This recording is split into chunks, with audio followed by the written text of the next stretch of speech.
So here's the thought experience. You've got an old school famous people versus today's famous people.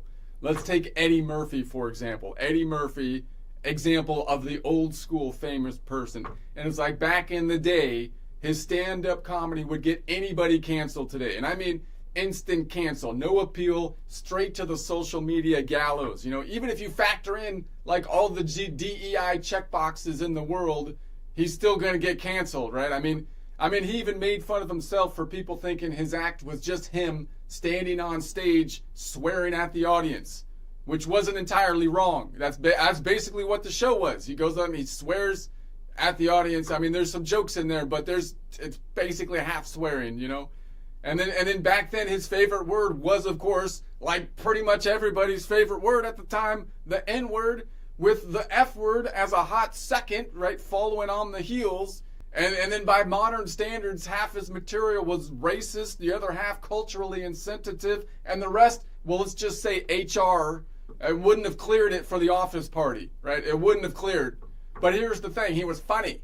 And it's not just funny, he was a pretty good actor, and he was an excellent voice actor, in my opinion. I mean, the donkey in Shrek is probably the best thing on the... Anyway, or tons of movies, right? Not just... But anyway, now here's the hypothetical.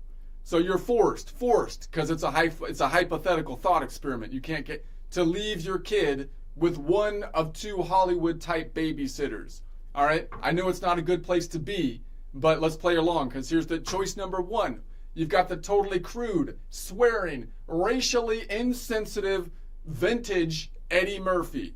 And then choice number two, you've got some current Hollywood guy that gets shoved into every project, whether they belong there or not. The most prime example here, of course, being Pedro Pascal. Pedro Pascal. I don't have any problem with his acting really, but he's in everything. And I don't need to know much about the actors normally, but you can't get away from it these days because no matter.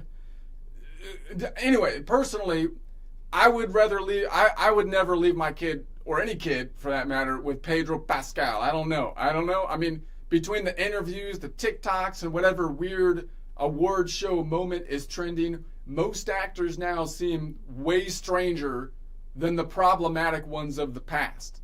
You know, the problematic ones of the past were crude, yes, but they seem way like creepier now. Is it just? I mean, I'm not saying the celebrities back then were wholesome role models. I'm just saying maybe we haven't improved as much as the woke warriors think. You know, it seems like, and honestly, I wouldn't trust any Hollywood type with a kid, right? Well, maybe except that Sydney Sweeney. They seem super sweet. I mean, she seems really nice.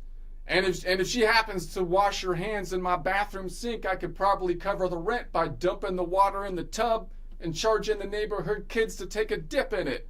So that's always a bonus. A bonus. All right.